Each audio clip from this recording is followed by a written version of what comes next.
What's up, everybody? We're back. We're listening to, what was this thing called? The Relaxed Movement on YouTube. You can check it out if you want. It's at this place right here. They have royalty-free music on them. I just wanted something in the background because I'm sure you guys are going to be able to notice kind of a hiss in the background. This container right here, you can see there's like a shelf right here.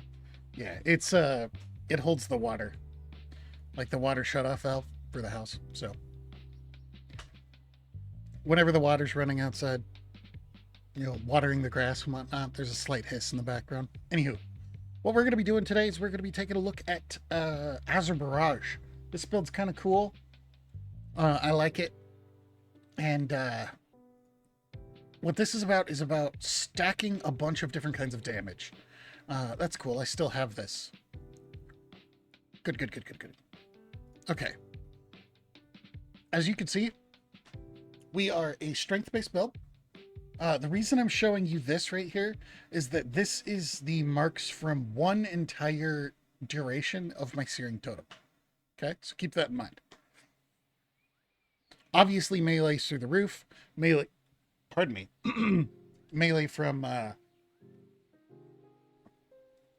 my Felguard, that's what they're called, is very high. Flame Tongue attack is very high. His cleave's very high, etc., etc., etc. Now, a lot of the things that you would normally see as like the most important parts of your build are not very high in this setup. What we're doing is we are going for as many different types of damage happening all at the same time. So, as you can see, we have our melee attacks, we have the stuff from our guy, we have the Flame Tongue attacks, we have cleaves from him, we have Searing Totem, and then we've got a whole bunch of different melee attacks that we use, melee special abilities that we use. So keep that in mind. We're going to go straight into the actual build itself, and then we'll talk a little bit more about it later. This is heavily based on Shaman. So we've got Elemental, we have Searing Totem, Fire Nova, and Magma Totem. The only things we're going to take out of Elemental is Call of Flame and Rising Flames, because they're the only things that are going to increase our totem damage. We're not interested in dealing... we're not going to be casting any spells in this build, other than occasionally a heal. So, other than that, we go into Warrior. We're taking Charge. We're taking Sweeping Strikes, Mortal Strike, 2 points into Strength of Arms, and Blade Storm. We might go ahead and actually pick up Titan's Grip. You could do what you want. The reason I'm showing you this right now is because there's everything to play for in these last 5 points on the way up to 70. You can change this build a lot for that. Okay, so that's all you need to know about that. So in Fury, we're taking Battle Shout, Whirlwind, then we're taking Cruelty, we're taking Sidearm Specialization, Fervor, Death Wish, and Rampage. You obviously could put 2 more points into this if you want to. You don't have to, whatever you want to do. Titan's Grip means if you were going to go Titan's Grip, you're going to have to shuffle around the rares that you have, because you're not going to be able to take some rares, because you're going to need those points to be able to pick up Titan's Grip. So keep that in mind. I don't care right now. So in Protection, we're putting 3 points into Resolve. Then in Warlock, which is another cornerstone of the build, we are running Unholy Power and Felguard, Summon Felguard. Demon Mastery, of course. In Affliction, we're grabbing Drained Soul, because since we're using a Felguard, we do need a way to generate soul gems. Then, other than that, we're going over to Hunter. We're going all the way down and we're grabbing Kindred Spirits, and that's the only thing we're picking up out of here, other than, well, that and Aspect of the Beast. We don't want anything else from here. Druid, we are picking up Mark of the Wild. Paladin, we're picking up Blessing of Wisdom, and we're also going and picking up Divine Strength. Those are the only 2 things that we have from here. Oh, and Crusader Strike is totally up to you. This is here as a filler for me. Just another cooldown that I can blow. That's really short. You could swap this out to some far more effective stuff if you want to. I'll make that decision once I'm 70. But like other really good options would be stuff like the Siegebreaker Bloodbath combo and stuff like that. That would be far superior to running Crusader Strike. I'm just using Crusader Strike right now because I want to. It doesn't cost a lot. It's like 80 some mana, something like that. Yeah, 81 mana, and it's 125% weapon damage. Easy for me to use. You are using energy, rage, and mana in this build. So, other than that, did I skip anything? What did I grab in Priest? Holy, oh yeah, Greater Heal. And I think that's it. We are taking Arcane Intellect. So, why does this build work? Why is it good? It's very, very simple. We have lots of varied types of damage. When you look at this, you're seeing that we are doing melee damage. Melee is very strong. Strength-based melee specifically is very strong in Project Ascension. That is because we have strength gives 1 attack power per strength, and then when you choose the strength primary stat, you get an additional attack power per strength. So you get 2 melee attack power per strength. That is very, very, very strong. And then, of course, the devastating strikes and heavy swings are both very, very strong as well. So keep that in mind. Flame Tongue, so many different ways you can optimize. The slower the weapon hits, the more damage Flame Tongue does. I'm not really worried about that because it's already doing great damage. And my damage is, I got a 2.6 right here and a 1.9. I don't really have to worry about it right now. Both of these are doing great amounts of Flame Tongue weapon damage. All of those kind of decisions of whether to run this with a Titan's Grip build or something like that, those will come once it's totally maxed out. And the reason I'm showing it to you now is because it's really personal preference. Do you want to go the Titan's Grip route? Or do you want to just keep doing what you're doing? Do you want to do what I'm doing? Do you want to run a one-handed build? And get a little bit less Flame Tongue attack, but more attack speed?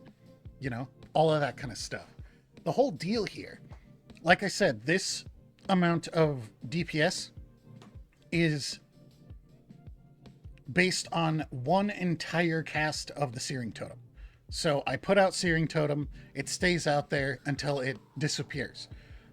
I stopped my Felguard's attacks, I stopped my own attacks as soon as that thing went away. So, keep that in mind. I didn't talk about Berserk. I missed something here. Warrior. Okay. So we're running Berserk Stance, Whirlwind, and Battle Shout. Yeah, okay, that was the only thing I missed, was that. The coolest thing about this build is there is no rotation. You're not proccing anything that does any more damage because of something else. There's a little bit of it, but all you're doing is you are literally running up to a target, you are engaging. I'm using a macro right here, which this macro is charge / pet attack, cast charge / pet attack. So both my pet and me will charge into the target because he also has a charge, which is right here. Come on, intercept. Pretty straightforward. You literally just charge into the enemy, drop a Searing Totem, use Fire Nova on cooldown, and use all of your stuff on cooldown. Whatever those attacks are. That's the whole entire deal. It doesn't matter where you start, doesn't matter where you finish, doesn't matter what buttons you hit, in what order. There is no point to having an order to it. You just use everything on cooldown as soon as it comes off of cooldown. That simple. Now, the things that I am going into right now are the Lightning Shield. I don't know if I'm going to keep this because I'm seeing very little actual damage coming out of it, but it is more damage that otherwise wouldn't have been there. So keep that in mind too. In here in the Shaman build, you can see that I've just now started going into the shields. I have 3 points into Static Shock, and that's because originally I was running this with an Imp build, but I found out that running this as with Shatom here, the Felguard, is far superior. Far, far superior, because you can save 3 points. In this build, if you were running with an Imp, you would need these 3 points to make your imp be doing as much as he could. With Shetum, the Felguard, I can go and just have Unholy Power and summon Felguard, and then in Hunter, we're grabbing Kindred Spirits. And he does great damage with just those points. I don't need to put more points into him. Now, like I said, there's so many different things on the table with this build. Different augmentations. This is a dream build for you theory crafters like myself out there. Because you can go so many different directions. You could do things like increase your pet's damage even more by, swapping some points out and dumping even more points into things like demonic tactics and improved demonic tactics. You could go ahead and focus harder into specific trees. So you could be like, okay, I'm going to go further. I'm going to get rid of Crusader Strike, and I'm going to go further into, the warrior tree. Picking up Bloodbath and picking up, whatever that skill was called. What's it called? Siegebreaker. I could go further into that. You could even drop entirely, if you wanted to, Sinister Strike out. You don't have to use Sinister Strike. You could be going for something completely different. There's lots and lots of options. What I wanted was damage coming from all different sources using all different resources. I don't need the extra energy regen because I'm rarely ever going to run out of energy because all I'm using my energy for is literally just Sinister Strike. I'm not going to run out of rage because the only thing I'm going to be using rage on is Mortal Strike and Battle Shout. And Whirlwind? Does Whirlwind use it? Yeah, 25 rage. Oh, and Sweeping Strikes. You could go, of course, Sweeping Strikes, or you could go with the Rogue route, which is Blade Fury. Flurry. So many different options on the table, and the damage right now is perfectly fine. You see this 1.6 and you're like, that's not that great. That's just single target. That's just single target. And my gear is not up to par. I have a lot of greens. I've been having a real hard time getting into dungeons. There's a lot of things that I would normally have by now that would massively increase my output. Things like the Hellreaver sword from Hellfire Peninsula, from the Ramparts. All of this kind of stuff would increase my overall damage output. And all I'm saying, dude, is that even if this was to end up where I wasn't reaching the amount of damage that I needed, there's so many options. They're just all over the place. I could just go ahead and I could go into things, kick off the Crusader Strike. I could go in further into Warrior. I could go all sorts of places. I still have 5 more points. So if Lightning Shield doesn't work out to being a decent amount of damage for me, I could go ahead and get 6 points back and put them somewhere else. 6 plus the 5 that are left over going up to 70. That means 11 points. You can make huge moves in this game with 11 points. Try this one out. It is really, really cool, and it's super easy to kit out. Because the only kind of stat that you're worried about is strength. In a perfect world, what you can do is you can grab things like the Headdress of the Sleeper. These are the kind of things you really want on a build like this, where you're getting strength, agility, stam, intellect, spirit, where you're getting all of these different things. Because that's what it's all about. It's all about that full spread. You're not just doing physical damage. So the armor penetration is good, but it's not super necessary because you're also doing magical damage. You're doing fire damage, you're doing lightning damage, you're doing all of these different types of damages.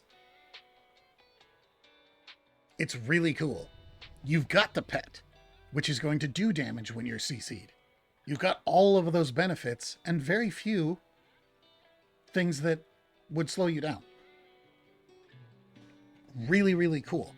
You're not looking for specific procs, so you don't have to worry about those procs showing up to increase your damage. Really, really neat. So, since this was only 15 minutes long, since we've talked about the whole build, what I'm going to do is I'm going to go ahead and do the exact same thing that I did before. Let's reset our data. And we go, boom, And we hit E, we drop our totem, and then we're just going to keep spamming whatever buttons we want. Whatever comes off of cooldown, we're going to hit it. And all we're going to do is just keep going all the way until my totem goes away.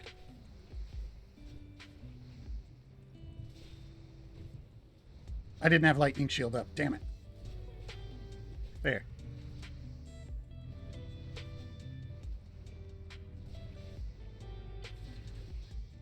Yep, that's going to screw up. Once this goes away, we're going to reset and do it one more time.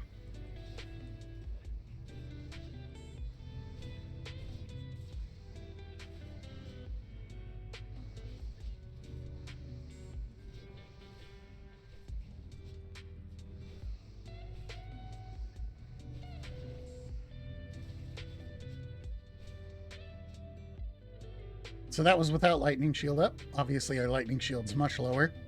Our biggest damage dealing capabilities are coming from over here, from all up here. All we're trying to do in this build is increase everything else. And obviously, there's very easy ways to do that. Crusader Strike, swapping that out for a more powerful ability, etc., etc. So let's reset and let's do it again. We'll make sure that that's up. We'll make sure this is up. This is up. This is up. There we go. We'll get our mana back.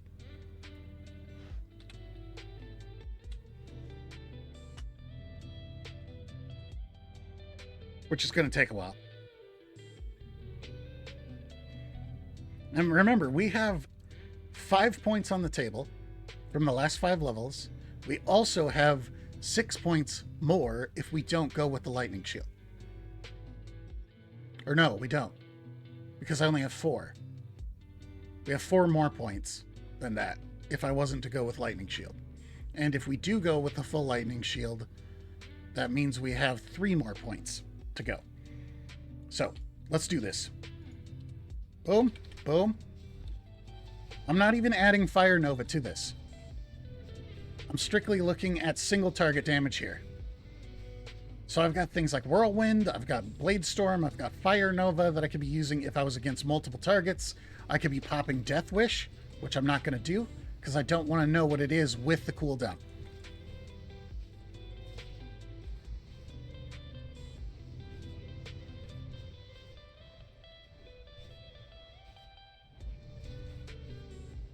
I'm actually paying attention to my cooldowns now too.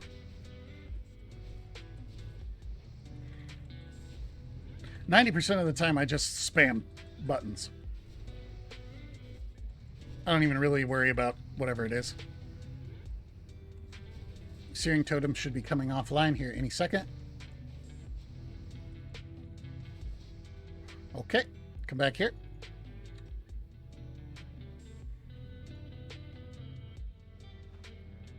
You can see just how much work Flame Tongue Attack is actually doing in this build. Huge, huge amounts of work. The pet, same deal.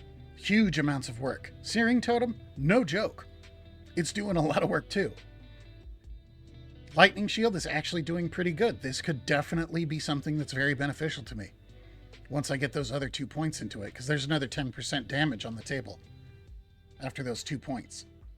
Everything else is kind of fallen in the wayside, but at the same time, they didn't take that many points to increase them.